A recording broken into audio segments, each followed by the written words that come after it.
สบายดีพี่น้องสวัสดีค่ะพี่น้องจ้ามื้อนี้ก็มาพบพ่อกับซ่องบาดอนสาวตูกีคือเก่าเด้อมามื้อนี้พี่น้องพากันมาหลินดงลิงเด้อพี่น้องนี่พาเด็กน้อยมาหลินดงลิงเนาะพี่น้องเนาะโอ้ลิงก็หลายพี่น้องเลยกำลังพากันเอาของเงินกินหายเอาขนมเอากล้วยหายเนาะพี่น้องเนาะเอ้ย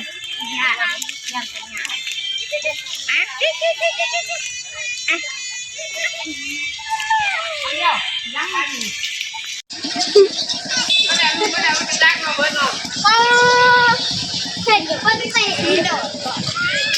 เห็นว่าเตะเลยนั่นเองไปเลยเดินลงเลยกวาดได้แหละทำไมล่ะต้นบ้าพี่ละเฮ้ยโบล่าโบล่าโดดเลยไปดิคุกกี้เอาพี่ละไปเลยยิ่งกะแยกตายไม่ได้กินต้องไม่กินเอาไห่ที่ละอันนั้นเด้อไห่ที่ละทอดบิ๊กแต่ว่ามันเท่าใดน่ะพวงหนึ่งนะเท่าใดบ่ให้ดอนเบิดพวงน่ะเท่าใดแล้วหายังไม่ได้จ่ายเงินก็ได้ครับผมมีเงินก่อนมีบ่เงินมีเงินไป3,000 บาทโอ้โหน่ะอ้วนอันนี้จ่าฟูงบ่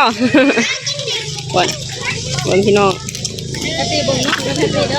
ถ้าเด็กน้อยมาหลินดงลิงเด้อพี่น้องปู่ลิงหลายอันนี้พี่น้องเลยนะแกเองเหรอที่ไม่บัดทงเลยโหนบ่ได้โหนบ่ได้ยากแกแหละปู่พี่น้องทั้งม้าทั้งลิงโอ้ยอย่าเห็ดกันกว่าญาติกันเลยอาหารแหนมอน้อยๆป๊บกินนี่เขาครบมานี่ได้มั้ยน่ะพี่เอาไปบัดทงเลยมอน่ะ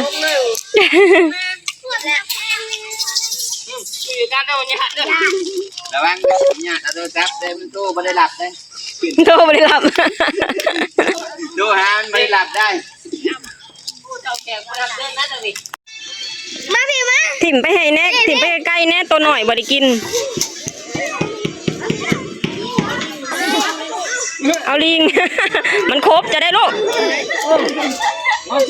อยากได้ลิงแล้ว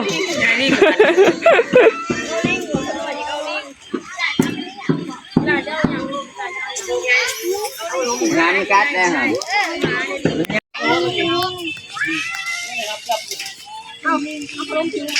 กันน้ำ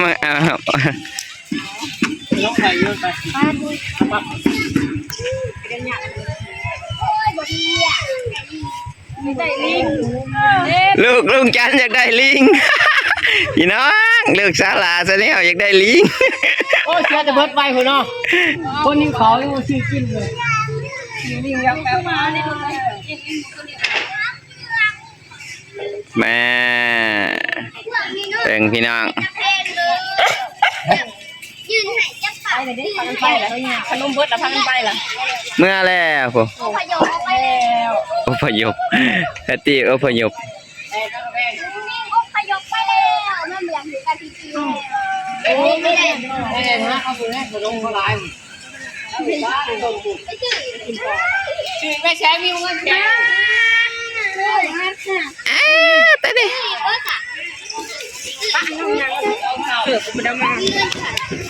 สั่นคนน้อยอยากได้ลิงพี่น้องเอ้ยโหมอนี่อุ้มลูกออกร้านมาว่าสั่นไปแหละลิงอะไรลิงบายบายแล้วบายบายบายบาย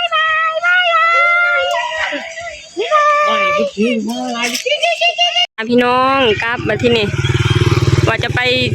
ซุยต่อเนาะพี่น้องเนาะมาพอได้เห็นลิงแล้วก็พากันกลับมาแค่แป๊บเดียวเองมีอยู่แถวนี้มีต้นไม้ใหญ่เลยพี่น้องเลยป่านี่ยังอุดมสมบูรณ์อยู่เลยเขาไปข้างในนี่แห่งสิมีแต่ต้นไม้ใหญ่ๆเลยเนาะพี่น้องเนาะมีทั้งหั่งผึ่งมีทั้งต้นไม้ใหญ่เนาะพี่น้องเนาะเดี๋ยวเราไปต่อที่ซุยต่อเนาะพี่น้องเนาะอันนี้กับมาเที่ยวแค่แป๊บๆแล้วก็ไปแล้วมาให้อาหารลิงแล้วก็ไปมีแต่ลิงกับลิง พี่น้องไปซุยต่อ ไอ้โอ้โหอะไรมัน ฮอดแล้วพี่น้องซุยเด้อฮอดซุยแล้ว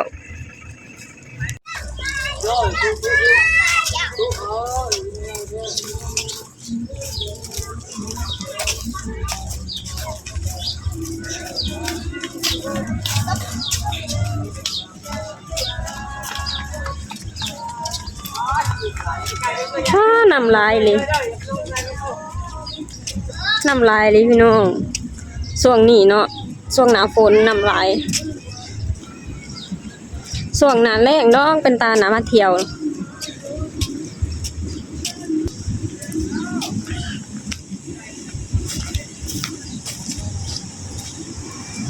ปีกสวยนี่คือสถานที่ท่องเที่ยวแห่งหนึ่งของประเทศลาวนะพี่น้องเนาะที่ช่วงยามแล้งช่วงไงโมเมนต์หน้าฝนนะเขาเจ้าจะมักพากันมาเที่ยวนะพี่น้องน้ำลายค่ะก็เลย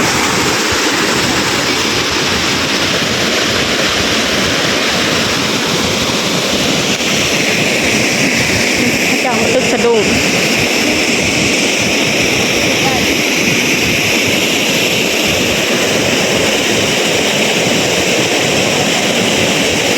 น้ำยังใหญ่เลย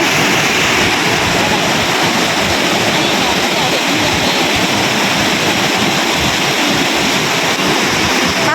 าใหญ่ตัวบางใหญ่หนึ่งคือเมื่อกี้นี่โอ้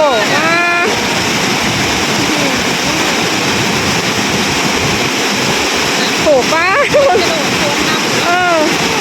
มันจะกระโดดถึงค่ะบนพี่น้องกูปลาได้ลายเลยปลาได้ลายเลยไหมกู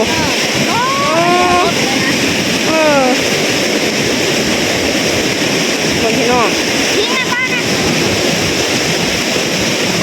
หนาพ้นแบบนี้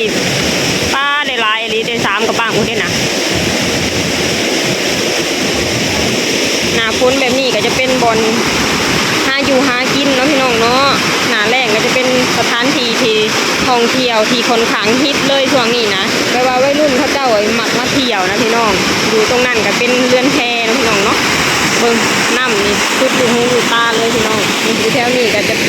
เป็นสูบอีกสูบหนึ่งเนาะพี่น้องเนาะก็จะเป็นบ่อนพักเช่าของลูกค้าเนาะพี่น้องเนาะแต่ว่าช่วงนี้จะบ่ค่อยมีคนมาเที่ยวบันไดเพราะว่าน้ำมันหลายนะพี่น้องเขาเจ้าก็บ่ค่อยมาบันไดเนาะเบิ่งน้ำก็อย่างแห้งเลย